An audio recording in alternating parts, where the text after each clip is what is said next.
Hello everyone. Welcome to the daily current affair analysis from Veranda IAS.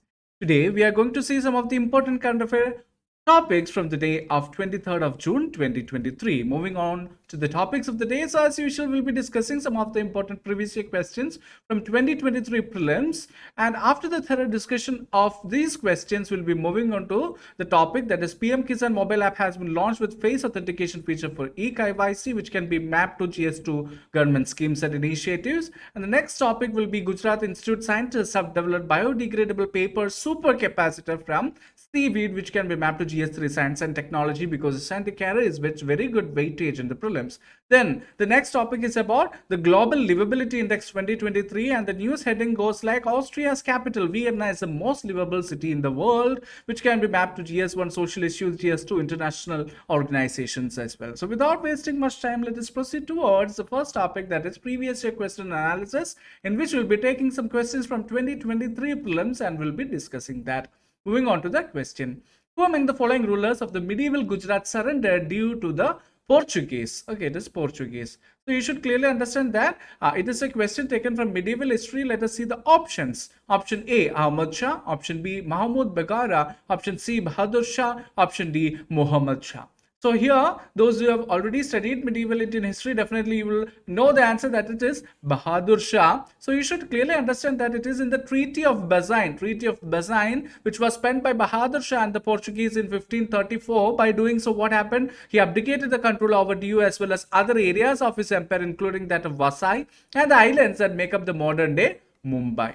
Okay, so not only that, we can see in 1559 the Portuguese then took Daman from the Shah itself. Okay, so this is what has happened. So remember the Treaty of Bazaine, which is very important, and it is a question which is asked from medieval history. What is the relevance or why this question was asked in prelims 2023?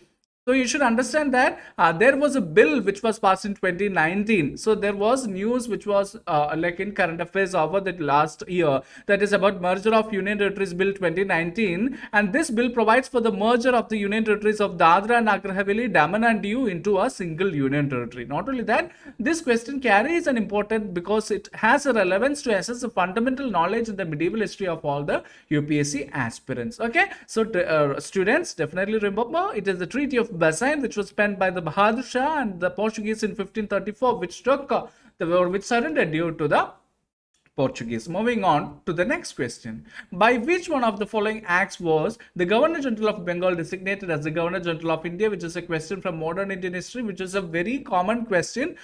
Let us see the options. Option A, the Regulating Act. Option B, the Pitt's India Act. Option C, the Charter Act of 1973. And option D, the Charter Act of 1833. So friends, what is the answer? Yes, many of you have said it right. That is the Charter Act of 1833. So you should understand that the British Parliament passed the Charter Act of 1833, which extended the British East India Company's charter for an additional 20 years, but was on significantly altered terms. So this act made the Governor General of Bengal the Governor General of India, giving him control over all the British territories in India. So this was the most significant change which was caused because of this act. So not only that, this act also opened up the Indian civil service to Indians and also established a new legislative council to provide advice to whom? To the Governor General.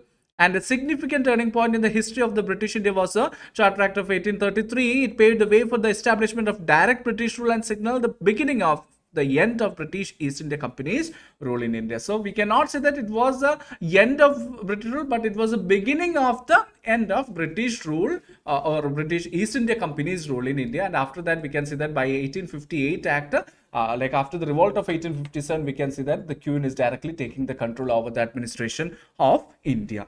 Right? So let us proceed further towards the first topic that we are going to discuss based on today's current affair. That is PM Kisan Mobile App has been launched with Face Authentication Feature for e-KYC. So here, you should understand that Agriculture Minister Narendra Singh Tomar has launched it, and with the help of the app, what is the specialty of this app? That is, remote farmers can even do their e-KYC. What is e-KYC? Know your customer, right? By scanning their faces without OTP or any fingerprint. That means they don't have to travel to cities or any towns or anything to do this eKYC through the mobile app itself. They'll be able to do it. Yes. Then the Union Minister Tomar said the benefits of PM Kisan are being given by the central government to the farmers without any middleman. That is, it is called as what? That is without the presence of any middleman. The direct transfer is active. That is called as DBT, right? The direct benefit transfer. So the PM Kisan benefits are being given as a DBT or a direct benefit transfer also. Then what the Union Minister said, PM Kisan is a very comprehensive scheme for the central government, and also said due to the state support, the center is able to pay the installment to about 8.5 crore farmers after the completion of their KYC. That is, the central government is completely acknowledging the support from the states in implementing the PM Kisan.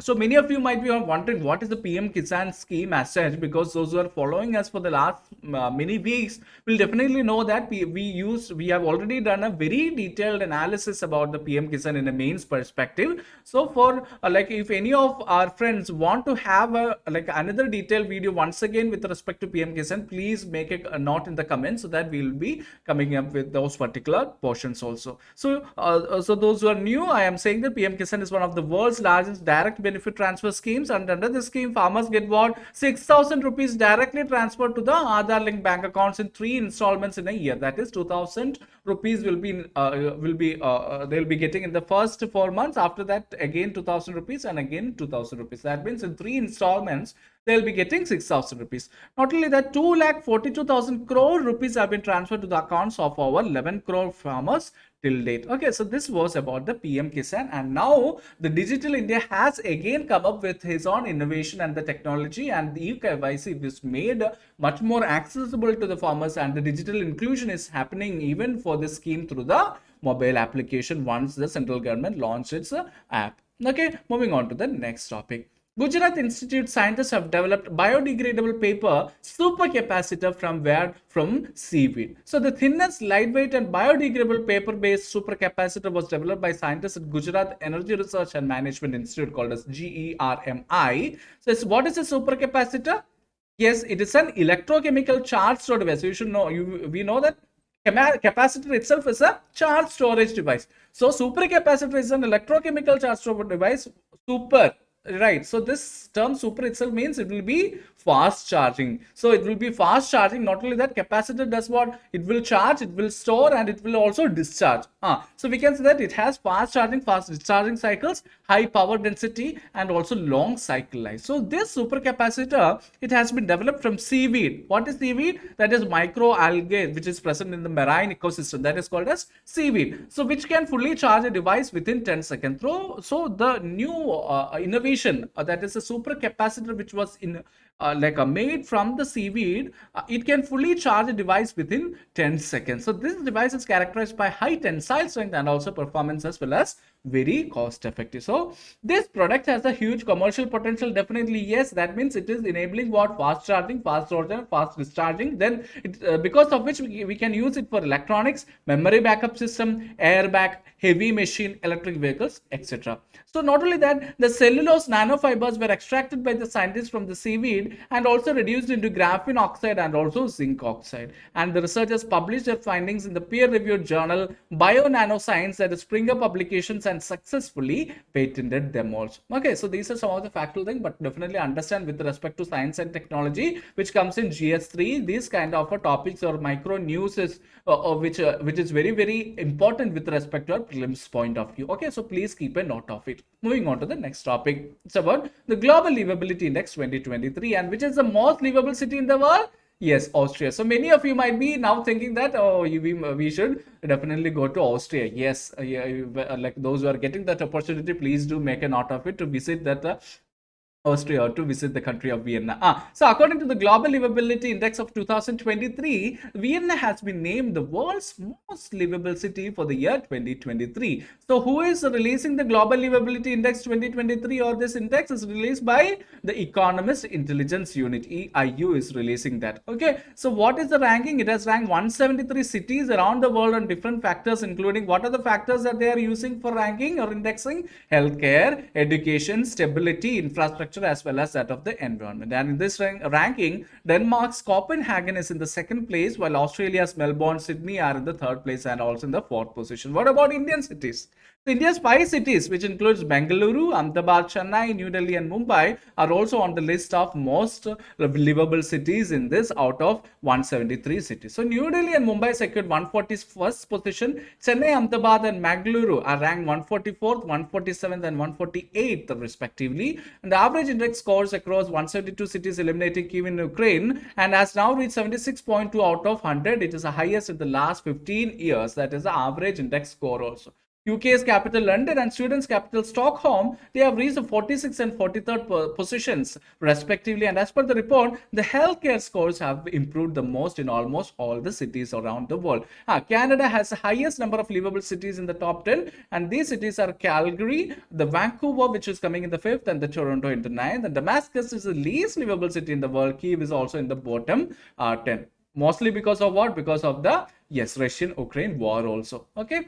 Now let us see the ranking. The first rank is definitely for the Austria, that is capital of Vienna, then Copenhagen, Denmark, then Melbourne, Australia, Sydney, Australia, then Vancouver, Canada. Okay.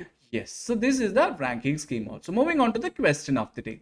So the Global Livability Index released annually by the Economist Intelligence Unit evaluates cities worldwide based on various parameters. Which of the following statements is or are correct regarding the index? Okay, so the index assesses cities on factors such as stability, healthcare, culture, environment, education, and infrastructure. That is true. Then the index ranks cities based on their economic growth and financial stability. Is it only based on that? No, we can say that it is also based on stability, healthcare, culture and environment, education, and also infrastructure. So we can say that it is a very vague statement which is not only based on economic growth and financial stability, but also other spheres, especially healthcare, stability, culture, everything is going to come up. Then the index provides a comparative analysis of livability across different countries and regions. Yes, that is true. That the index name itself is Global Livability Index. So definitely the third statement is correct.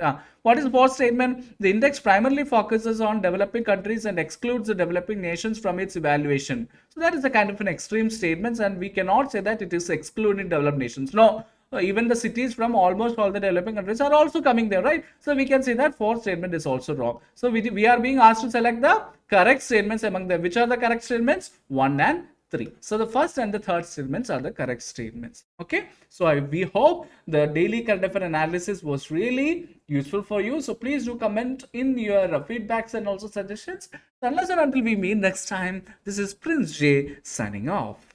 Thank you so much.